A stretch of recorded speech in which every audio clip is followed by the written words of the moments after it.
شریف حسین جس نے عثمانی سلطنت سے بغاوت کے بعد حجاز میں اپنی بادشاہت کا اعلان کیا، ہاشمی خاندان سے تعلق رکھتا تھا۔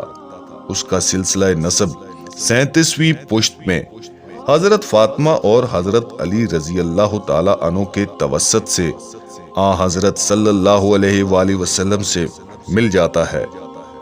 شریف اس کا نام نہیں تھا، بلکہ خاندان رسالت سے تعلق کی وجہ سے عربوں میں سادات کو شریف کہا جاتا ہے۔ مراکش کا حکمران خاندان بھی اسی وجہ سے شریفی کہلاتا ہے۔ خانہ کعبہ کی نگرانی اور دیکھ بھال اسلام سے قبل ہاشمی خاندان کے سپرد تھی۔ اسلام کے بعد بھی یہ منصب اسی خاندان کے سپرد رہا۔ شریف حسین کا خاندان طویل عرصے سے اس حکومت پر مامور تھا اور اس کی وجہ سے عزت و احترام کی نظر سے دیکھا جاتا تھا۔ سلطان عبد الحمید خان کے زمانے میں جب عربوں میں قوم پرستی کے تصورات نے گھر کرنا شروع کیا اور ترکوں کی حکومت کے خلاف عربوں میں بیزاری پیدا ہوئی، تو شریف حسین بھی اس سے متاثر ہوا اور اس نے سلطان کا اعتماد کھو دیا۔ سلطان عبد الحمید نے ایسی صورت میں اس کا حجاز میں رہنا مناسب نہیں سمجھا اور سن 1893 میں شریف حسین کو بیوی بچوں سمیت استنبول بلا لیا، جہاں وہ 1908 تک پورے 15 سال جلا وطنی کی زندگی گزارتا رہا۔ اگرچہ اس دوران سلطان نے اس کو مجلس وزراء میں شامل کر لیا تھا۔ سن 1908 میں جب ترکی میں دوسری مشروطیت کا اعلان ہوا تو نوجوان ترکوں نے سلطان کے احتجاج کے باوجود شریف حسین کو نہ صرف واپس جانے کی اجازت دے دی، بلکہ اس کو مکہ کا امیر بھی مقرر کر دیا، اور جب پارلیمنٹ کے انتخابات ہوئے اس کا بیٹا فیصل حجاز سے رکن منتخب ہوا۔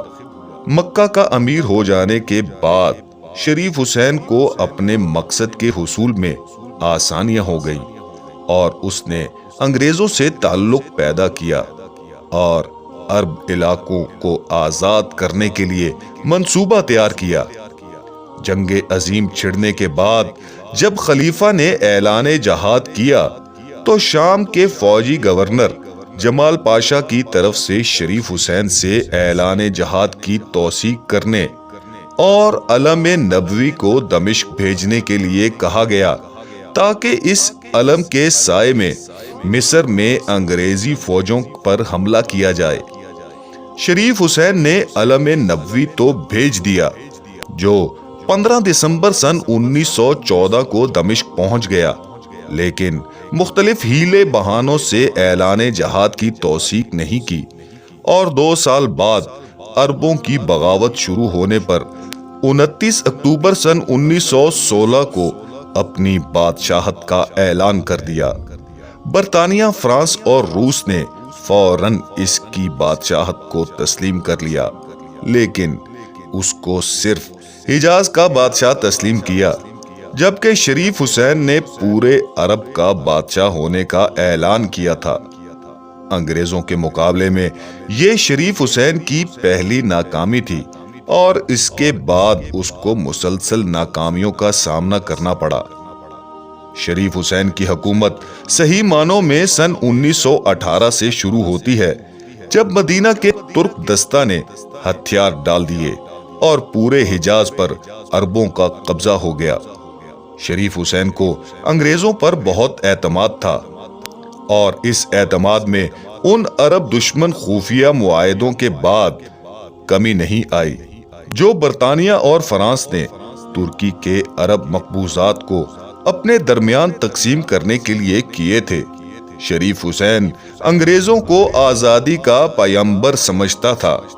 وہ حسین میکمیون معاہدے پر کامل بھروسہ رکھتا تھا اور اس کی ایک نقل اپنی جیب میں اس طرح ڈالے پھرتا تھا کہ گویا وہ سب کچھ ٹھیک ہونے کی ضمانت تھی، لیکن شام میں اس کے لڑکے فیصل کے ساتھ جو سلوک ہوا اس سے وہ بہت متاثر ہوا۔ 1921 میں برطانیہ نے ایک معاہدے کا مسودہ دے کر کرنل لارنس کو شاہ حسین کے پاس جدہ بھیجا۔ معاہدے کا مقصد یہ تھا کہ حسین عربوں سے متعلق برطانوی منصوبوں کو تسلیم کر لے اور فلسطین کو یہودی وطن بنانے کے منصوبے کو قبول کر لے۔ شریف حسین اپنی تمام تر کمزوریوں کے باوجود غلامی کی اس دستاویز پر دستخط کرنے کے لیے تیار نہ ہوا۔ شریف حسین نے حجاز کا تخت حاصل کرنے کے بعد اپنے آمرانہ رویے سے آزادی پسند عناصر کو جلد ہی برگشتہ کر دیا۔ اس کی نااہلی کی وجہ سے ہر طرف بد امنی پھیل گئی۔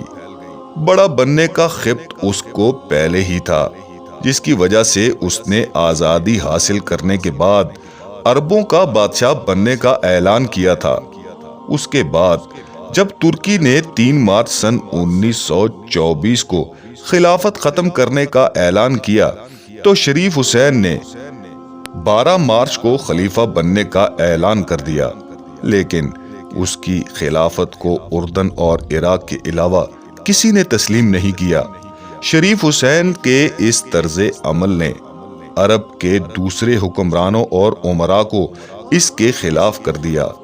نجد کے حکمران ابن سعود نے شریف حسین کے خلاف اس بے چینی سے فائدہ اٹھایا اور حجاز پر حملہ کر دیا اور طائف فتح کر لیا۔ خود حجاز کے لوگ شریف حسین کے خلاف ہو گئے۔ وہ اپنے سب سے بڑے بیٹے علی کے حق میں تخت سے دستبردار ہو گیا۔ جنگ اس کے بعد بھی ختم نہیں ہوئی۔ انگریزوں کو اب شاہ حسین سے کوئی دلچسپی نہیں رہی تھی، اس لیے انہوں نے بھی مدد نہیں کی اور سعودی فوج نے مکہ اور اگلے سال مدینہ کو بھی فتح کر لیا۔ شاہ علی کے پاس اب صرف جدہ رہ گیا تھا۔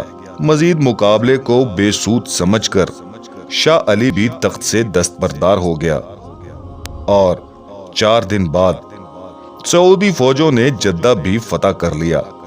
شریف حسین اپنے اہل خاندان کے ساتھ حجاز چھوڑنے پر مجبور ہو گیا۔ وہ پہلے عقبہ یعنی اردن گیا اور وہاں سے قبرص چلا گیا۔ اپنی وفات سے چند ماہ پہلے اپنے بیٹے امیر عبداللہ کے پاس اردن آ گیا تھا اور جون 1931 کو اس کا انتقال ہوا۔ ترکوں کے خلاف انگریزوں سے سازش اس کے لیے سازگار ثابت نہیں ہوئی۔ اس کا بیٹا علی اپنے بھائی فیصل کے پاس عراق چلا گیا اور وہیں سن 1935 میں اس کا انتقال ہوا۔